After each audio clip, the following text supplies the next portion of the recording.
नमस्कार, मैं हूं सुमित अवस्थी। हम भारत के लोग में आप सबका स्वागत है। 5 राज्यों के चुनावों में बीजेपी की अगर सबसे बड़ी जीत रही तो वो मध्य प्रदेश में कही जा सकती है, क्योंकि बाकी चारों राज्यों में सत्ता विरोधी लहर थी और सभी राज्यों में सरकारों का सिंहासन हिला, सरकारें बदल गई। लेकिन मध्य प्रदेश में बीजेपी के शिवराज सिंह चौहान ने न सिर्फ सरकार बचा ली, बल्कि पहले से भी कहीं ज्यादा सीटें लाकर अपने आलोचकों को करारा जवाब भी दे दिया। मामा के नाम से मशहूर शिवराज सिंह चौहान की इस विशाल जीत में महिला वोटरों में उनकी लोकप्रियता को सबसे बड़ी वजह माना जा रहा है। शिवराज सिंह की लाडली बहना योजना को गेम चेंजर बताया जा रहा है। सभी लोग इसी योजना के बारे में लिख रहे हैं, बात कर रहे हैं, जगह जगह पे चर्चा कर रहे हैं। लेकिन क्या आप जानते हैं, अगर आप मध्य प्रदेश में नहीं हैं तो शायद आपको इस योजना का नाम तो पता होगा, लेकिन डिटेल्स नहीं पता होंगे। क्या है यह योजना जो इसे महिलाओं में इतना लोकप्रिय बना रही है? क्यों शिवराज सिंह चौहान की फैंस मध्य प्रदेश की महिलाएं हो गई हैं? आज आपको इस योजना के बारे में भी बताते हैं और इस योजना के कर्णधारों से भी आपको मिलवाएंगे, जिन्होंने अपने सीएम का सपना साकार कर दिया। तो जानिए सबसे पहले लाडली बहना स्कीम को। चुनावी साल में यानी इसी साल इस योजना की घोषणा की गई, जो कि मास्टर स्ट्रोक साबित हुई। यह योजना कमजोर आय वर्ग की महिलाओं के लिए तैयार की गई है। 21 से 60 साल की महिलाओं को इस योजना में लाभ मिलता है। इस योजना में शुरू में प्रतिमाह 1000 रुपए सरकार देती है, यानी गरीब परिवारों को 21 से 60 साल की महिला है तो 1000 रुपए हर महीने मिलते हैं।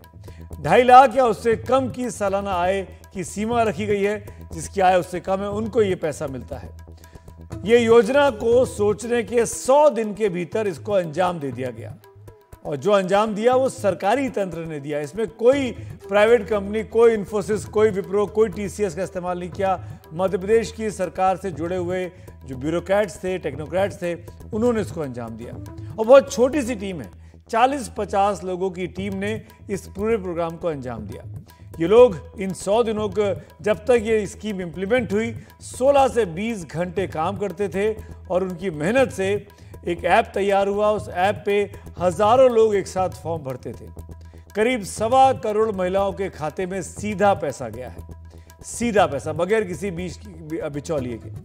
आगे ये भी मुख्यमंत्री ने वादा किया, जब कांग्रेस ने इसकी तोड़ के तौर पर 1000 के बदले 1500 रुपए की घोषणा की, तो शिवराज सिंह चौहान ने घोषणा कर दी कि आगे जाके हम भी 1000 के बदले 1500 और 1500 के आगे 2000, 1500, 3000 तक इस स्कीम को लेके जाएंगे।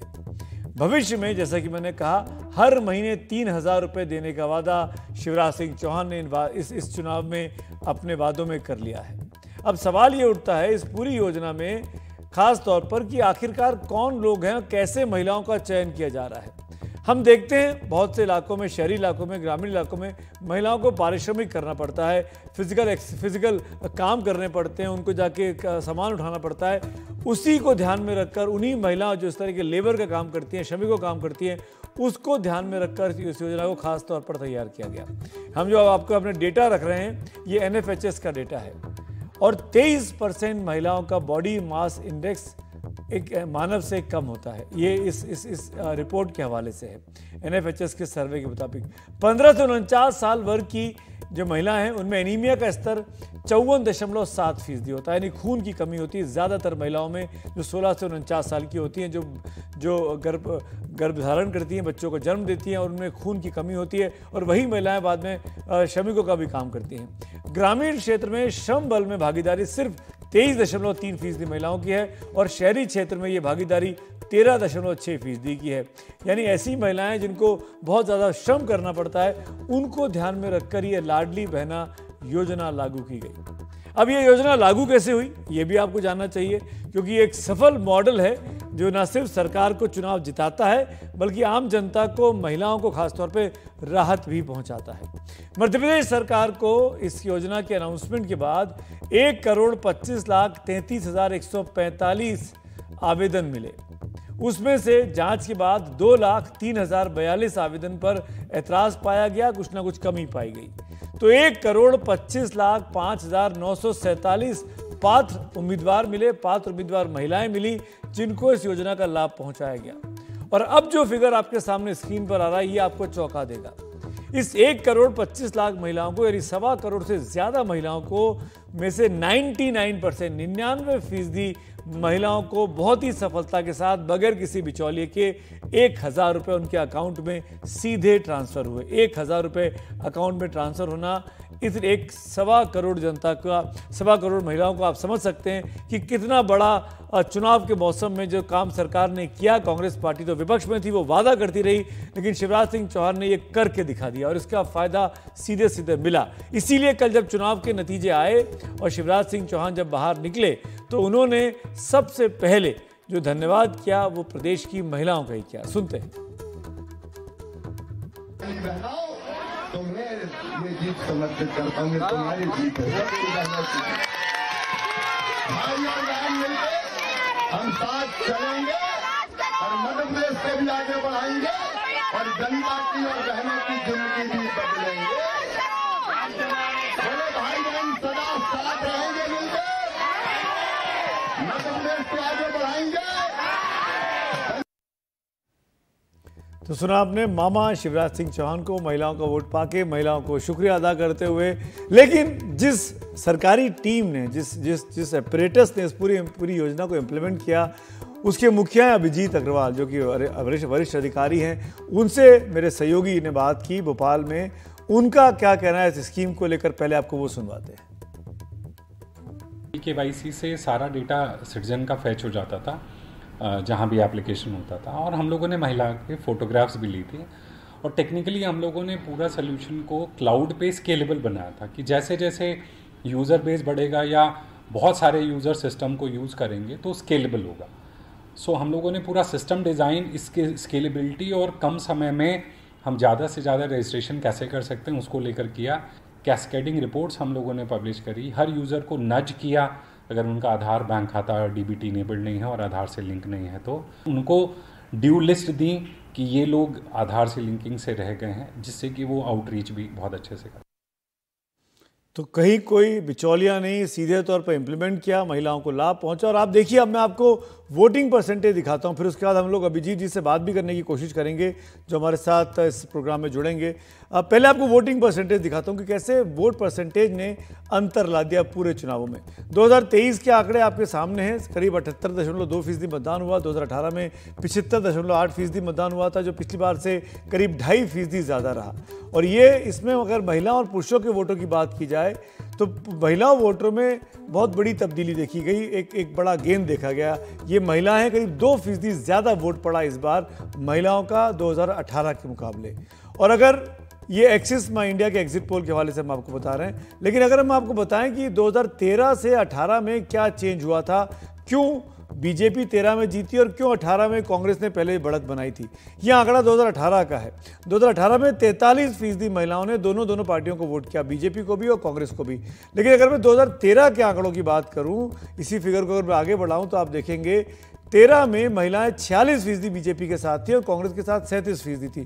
तो ये कांग्रेस 37 से बढ़कर जब 43 होती है महिलाओं के वोट प्रतिशत के मामले में, तो भोपाल में कांग्रेस की सरकार बनती है, कमलनाथ मुख्यमंत्री बनते हैं। यानी महिला जब कांग्रेस के साथ जुड़ी तो कांग्रेस की सरकार बनी। और अभी जो हमने आपको एक्सिस माई इंडिया के सर्वे दिखाया था उसमें दिखा कि ये जो आंकड़ा था तो ये 43 से बढ़कर 50% हो गया इस बार, जिसने बहुत बड़ी संख्या में महिला वोटरों को खड़ा कर दिया बीजेपी के साथ, यानी मामा शिवराज सिंह चौहान के साथ। मेरे साथ अभिजीत जी जुड़े हुए हैं। अभिजीत जी, लाडली बहना योजना के सफल क्रियान्वयन के लिए एक तो शुभकामनाएं, आपको बधाइयां, लेकिन मैं ये जानना चाहता हूं इतनी जल्दी कैसे कर दिया आपने ये काम? देखिए, एक तो धन्यवाद उसके लिए। हमारी पूरी जो टीम है MP SEDC की, MP स्टेट इलेक्ट्रॉनिक डेवलपमेंट की, वो इन हाउस टीम है। तो हम लोगों ने डिपार्टमेंट के साथ योजना में बड़े अच्छे से पूरा प्रोसेस को एंगेज करके समझा और समझ करके हम लोगों ने समग्र ID जो प्रदेश की थी उसको आधार से लिंक कराते हुए इसको बहुत तेजी से इस पूरे पोर्टल को बना दिया। और इसमें अच्छी बात ये थी कि हम लोगों ने बहुत कम डेटा महिलाओं से मांगा। हम लोगों ने उनको कहा सिर्फ आप अपना समग्र ID लेकर के आइए, उसको बैंक खाते को, अपने बैंक खाते को आधार से लिंक कराइए। और समग्र ID में आधार KYC से बहुत सारी जानकारी वहाँ पे सीधे दिख जाती थी। महिलाओं को सिर्फ अपना फोटोग्राफ देना, मतलब खिंचवाना होता था और OTP देना होता था। तो इन हाउस होने से हम लोगों ने पूरे समय में, काफी जल्दी समय में इस पूरे पोर्टल को डेवलप कर लिया। वरना अगर सरकार कोई प्राइवेट कंपनी लाती तो पहले पूरे स्कोप को समझती और ये करने में काफी समय लगता। ये भी हमने सुना अग्रवाल साहब की बहुत छोटी सी टीम है आपकी और आपने 1.25 करोड़ महिलाओं की मदद कर दी। जी, हमारी बहुत कोर टीम और 20 से 30 लोगों की थी जिन्होंने पूरे पोर्टल पे काम किया और मतलब मैं कहूँगा दिन रात काम किया। कभी भी लेट नाइट भी लोगों की रिक्वेस्ट आती थी, बहुत सारे इश्यूज को रिजॉल्व करना पड़ता था। तो टीम बहुत ही डेडिकेटेड और कमिटेड टीम रही जिन्होंने इस पूरे प्रोजेक्ट को इतने कम समय पे डिलीवर कर दिया। माननीय मुख्यमंत्री जी ने 5 मार्च को योजना का लॉन्च किया था और 25 मार्च को उन्होंने उसी दिन डेट दे दी थी कि पंजीयन शुरू हो जाएगा और 25 मार्च को हम लोगों ने पंजीयन शुरू कर दिया था। तो 20 दिन में महज हम लोगों ने पोर्टल बना दिया और अगले 35 दिन में 1.25 करोड़ पंजीयन हो गया बिना किसी विवाद के, बिल्कुल सफल तरीके से। चलिए अभिजीत जी, शुक्रिया और शुभकामनाएं हमारी तरफ से आपको इस सफल क्रियान्वयन के लिए और इस सफल आयोजन के लिए। महिलाओं को इससे बहुत फ़ायदा मिला। मेरे साथ मेरे सहयोगी अनुराग द्वारी भी भोपाल से जुड़ गए हैं। अनुराग, एक ऐसी स्कीम जिसने बीजेपी को न सिर्फ चुनाव जिता दिया बल्कि मैं तो आपसे पूछना चाहूँगा कि क्या ये स्कीम अब बीजेपी के लिए एक फ्लैगशिप बन सकती है जो मध्य प्रदेश से निकलकर बाकी राज्यों में पहुँचे, देश भर में पहुँचे? बिल्कुल सुमित जी, ये स्कीम फ्लैगशिप ज़रूर बन सकती है, लेकिन अगर पद्मा बाई जैसे लोगों की समस्या का निदान मिल जाए।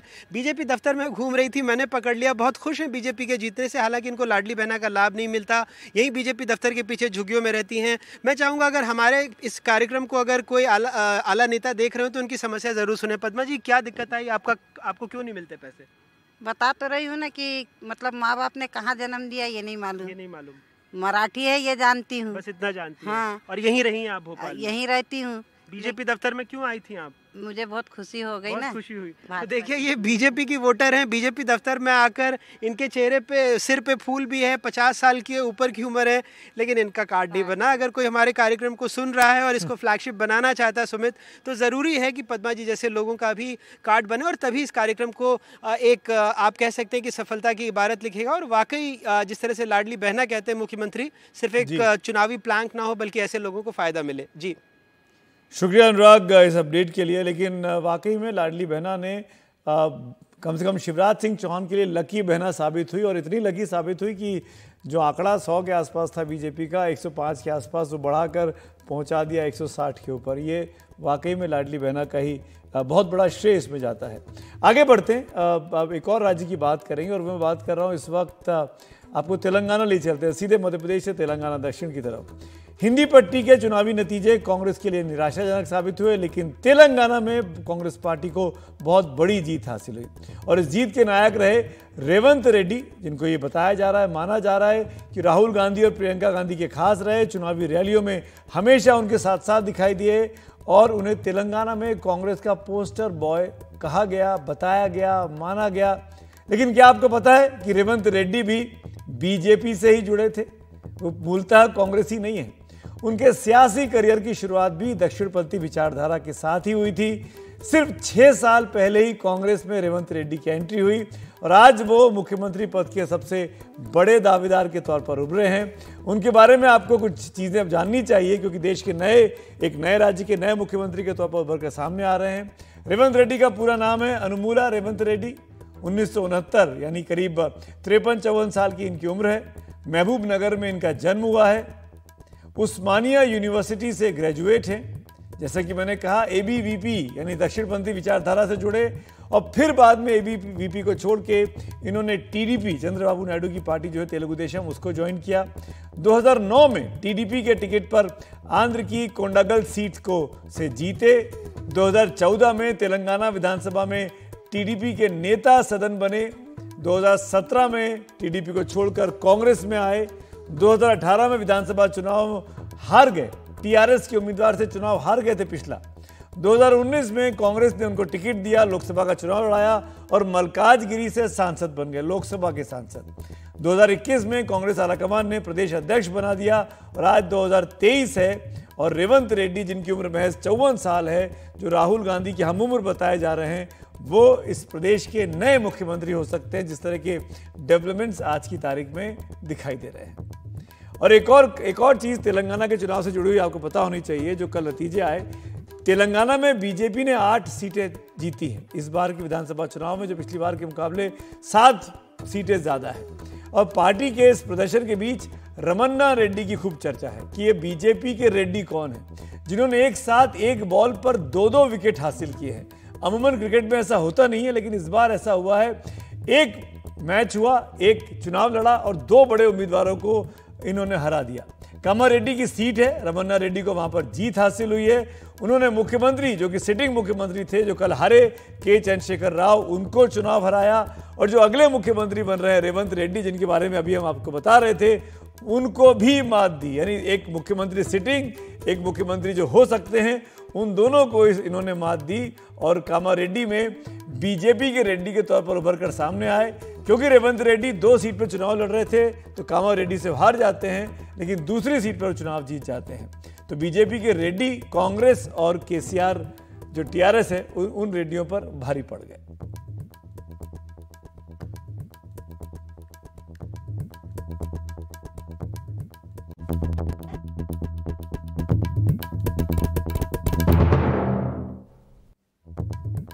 हम भारत के लोग देख रहे हैं आप, आज भारतीय नौसेना दिवस है, 4 दिसंबर का दिन है।